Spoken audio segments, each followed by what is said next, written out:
అక్కడ ఇంకొక వ్యక్తి తన కారు పెట్టుకోవడానికి వచ్చినప్పుడు వీళ్ళిద్దరి మధ్య జరిగిన వాదోపవాదం. సో దానివల్ల అక్కడ ఈ కొత్త అంశం ఒకటి లేవనెత్తింది.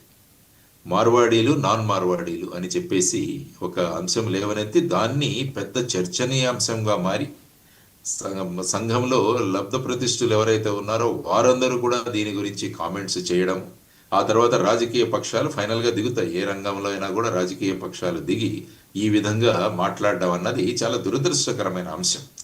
ఎందుకంటే మీరు అన్నట్టు భారత రాజ్యాంగంలో ఎవరికైనా ఎక్కడికైనా వెళ్ళే అధికారం రాజ్యాంగం మనకి ఇచ్చింది. ఎవరు ఏ వృత్తినైనా వాళ్ళు ఎక్కడైనా చేసుకోవచ్చు అన్నది రాజ్యాంగంలో ఉన్న వెసులుబాటు అందరికీ. అందువల్ల ఇప్పుడు మనం ఫర్ ఎగ్జాంపుల్ ట్రంప్ అమెరికాలో, భారతదేశం చాలా మంది ఉన్నాం, మనం ఆంధ్ర తెలంగాణ నుంచి చాలా మంది ఉన్నాం. ఆయన అమెరికా ఫస్ట్ అంటూ మనం భారతీయులందరినీ కూడా వెళ్ళిపోండి అంటే ఎలా ఉంటుందండి? సో ప్రతి ఒక్క విభాగం కూడా వారు కొన్ని కొన్ని రంగాలలో నిష్ణాతులై ఉంటారు. మీరు అన్నట్టు మార్వాడి సమాజం ఏదైతే ఉందో వాళ్ళు బిజినెస్ లో ఎప్పటి నుంచో వాళ్ళ తరతరాలుగా వీళ్ళు బిజినెస్ లోనే ఉన్నారు. సో వారు వచ్చి మొత్తం కేవలం తెలంగాణ మాత్రమే కాదు, మొత్తం భారతదేశంలో కూడా వ్యాపారాలు ఎక్కువగా ఈ సామాజిక వర్గం ఏదైతే ఉందో మార్వాడీలు చేస్తూ ఉంటారన్నది మనం చూస్తాం. అదేవిధంగా వాళ్ళ కుటుంబ సభ్యులని, వాళ్ళ బంధువుల్ని కూడా ఈ విధమైన వ్యాపారంలో వాళ్ళు ముందుకు తీసుకోవడానికి ప్రయత్నం చేస్తూ ఉంటారు. సో దానివల్ల ఇప్పుడు వారు ఎప్పుడో తరతరాలుగా ఉన్నారు ఇక్కడ, ఎన్నో వాళ్ళ జనరేషన్స్ ఇక్కడ ఉన్నాయి. ఇప్పుడు సడన్ గా ఈ విధంగా వాళ్ళ వల్ల మన వ్యాపారాలు దెబ్బతింటున్నాయన్న ధోరణి ఒకటి తీసుకొచ్చి సమాజంలో ఒక విభజనకు ఈ విధంగా మాట్లాడడం అన్నది సబబు కాదు. ఎందుకంటే మనం అందరం కూడా మాట్లాడింది రాజ్యాంగం ఏం చెప్పింది అన్న దాని గురించి మనం చేయాలి. Ultimately constitution is supreme. రాజ్యాంగంలో పొందుపరచబడిన విషయాలు ఏవైతే ఉన్నాయో వాటిని బలోపేతం చేయడానికి అందరూ కలిసి పనిచేస్తే అప్పుడు ఏమవుతుందంటే ఒక మంచి సమాజం ఏర్పడుతుంది. కానీ ఈ విధంగా మతాలకు మధ్య చిచ్చులు పెట్టే ఇది చూస్తున్నాం, కులాల మధ్య చిచ్చులు చూస్తున్నాం. ఇప్పుడు ఈ విధమైన భావన, ఫర్ ఎగ్జాంపుల్ ఇప్పుడు బెంగళూరులో కూడా ఈ విధమైన ఒక సందర్భం జరిగింది. అంటే కావేరీ జలాలను ఇవ్వాలన్నప్పుడు అక్కడ కూడా కన్నడిగులు మరియు తమిళులు వీళ్ళ మధ్య కూడా వివాదం జరిగింది. ఇప్పుడు చాలా మంది అంటున్నారు కర్ణాటకలో, ఆంధ్రప్రదేశ్ నుంచి చాలా మంది వచ్చి అక్కడ ఉద్యోగాలు చేసుకుంటున్నారు, మరి మాకు వీరి వల్ల ఈ విధంగా మా ఉద్యోగాలు పోతున్నాయి కాబట్టి వాళ్ళు వెళ్ళిపోవాలని కూడా కొన్ని రోజులు అక్కడ కూడా ఉద్యమాలు జరిగాయి. సో ఈ విధమైన ఈ సంకుచిత భావనలు ఏవైతే ఉంటాయో వీటిని ఎక్కడో ఒక చోట సమాప్తి పలకాలి మనం. ఎందుకంటే ప్రజలను మతాలుగా, కులాలుగా, ఈ విధంగా ప్రాంతాలుగా విభజించడం అన్నది కూడా చట్ట ప్రకారం నేరమే. ఆ విధమైన నేరాలను మనం ఎప్పుడు కూడా ప్రోత్సహించకూడదు. విషయాలు ఏమున్నాయి, ఫర్ ఎగ్జాంపుల్ మేము చూస్తాం తెలంగాణ నుంచి పద్మశాలీలు చాలా మంది మహారాష్ట్రలో నేను పనిచేసిన థానేలో భివండి ప్రాంతంలో ఉన్నారు. వారందరూ కూడా చక్కగా అక్కడ వాళ్ళ ఉద్యోగాలు చేసుకున్నారు, మగ్గాలు అక్కడ ఉన్నాయి, తర్వాత మిల్స్ ఉన్నాయి. సో వీటన్నిటిని పెట్టుకొని వాళ్ళు చేస్తున్నారు. కానీ అక్కడ ఎప్పుడూ కూడా మీరు ఆంధ్రప్రదేశ్ నుంచి ఇచ్చారు, మీరు బయటికి వెళ్ళిపోవాలి అన్న అది నేను ఎప్పుడు కూడా చూడలేదు. కానీ కొన్ని రాజకీయ పక్షాలు ఏవైతే ఉన్నాయో అవి ఈ విధమైన ప్రాంతీయ భావనలు తీసుకురావడానికి కూడా ప్రయత్నిస్తుంటాయి.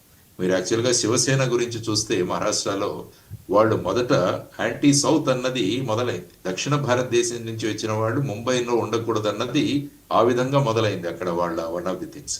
ఇప్పుడు చూసుకుంటే రాజ్ ఠాకరే అన్న ఆయన మహారాష్ట్ర నవనిర్మాణ సేన, అతను కూడా బీహారు తర్వాత ఉత్తర భారతీయులు మహారాష్ట్ర నుంచి వెళ్ళిపోవాలి అన్నది కూడా వారు చేస్తున్న ఒక నినాదం.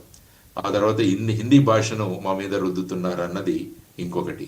సో ఈ విధంగా రకరకాల ఇటువంటి విషయాలు తెచ్చి వాళ్ళ అస్తిత్వాన్ని చూపుకోవడానికి కూడా చాలా రాజకీయ పార్టీలు ప్రవర్తిస్తున్నాయి. కానీ రాజ్యాంగం ఎప్పుడు కూడా ప్రతి వ్యక్తికి తను ఎక్కడ కావాలనుకుంటే అక్కడ తన ప్రొఫెషన్, తన వృత్తిని చేసుకోవడానికి, తను అక్కడ స్థిరంగా ఉండడానికి కూడా అధికారం కల్పించింది. కాబట్టి పొలిటికల్ పార్టీలు అన్నవి బాధ్యతాయుతంగా ప్రవర్తించాలి. ఈ విధమైన విభజన వల్ల ఏమవుతుందంటే ఏ ప్రాంతానికి దానివల్ల ఏ విధమైన మేలు జరగదు.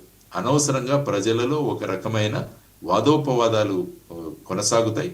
ఇది రాజ్యాంగ విరుద్ధంగా కూడా కొనసాగుతుంది. మళ్ళా ఒక పార్టీ వాళ్ళు ఇంకొక పార్టీలు వార్నింగ్ ఇచ్చుకోవడము ఇవన్నీ కూడా చూస్తున్నాం. ఇవన్నీ దురదృష్టకరమైన పరిణామాలు. ఎందుకంటే ప్రపంచాన్ని ఒక గ్లోబల్ విలేజ్ గా మనం చెప్తున్నాం. ఇప్పుడు వసుదైక కుటుంబకం అని మనం అందరం కూడా మాట్లాడతాం. World is a global village. ప్రపంచం ఒక చిన్న గ్రామంగా మారిపోయింది. కాబట్టి అందరం కలిసి పనిచేస్తుంటేనే సాధ్యం అవుతుంది అన్నది మనం నేర్చుకోవాల్సిన అంశం.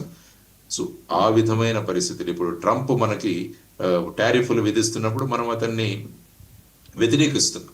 ఎందుకంటే అతను అమెరికా వాళ్ళు బాగా ఉండాలి, ఇంతవరకు అమెరికా వాళ్ళను వీళ్ళందరూ కూడా వాడుకున్నారన్న దీంట్లో ఆయన టారిఫ్లు విధిస్తుంటే మనం దాన్ని వ్యతిరేకంగా మనం మాట్లాడుతున్నాం. ఎందుకంటే ఇది పద్ధతి కాదు.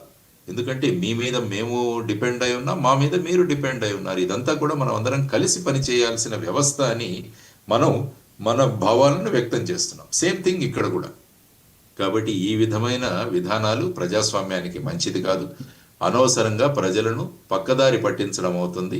అందువల్ల రాజకీయ పక్షాలన్నీ కూడా ఇక్కడ ఉన్న యువతరానికి ఏ విధంగా ఉద్యోగాలు వస్తాయి, వాళ్లకు ఏ విధంగా స్కిల్ డెవలప్మెంట్ మనం చేయాలి, నైపుణ్యాలు ఎలా పెంచాలి, ఇది ముఖ్యంగా. ఎందుకంటే నిరుద్యోగం అన్నది పెరిగిపోవడం వల్ల ఈ విధమైన కామెంట్స్ ఏవైతే ఉంటాయో అవి ప్రజలను ఆకర్షిస్తాయి.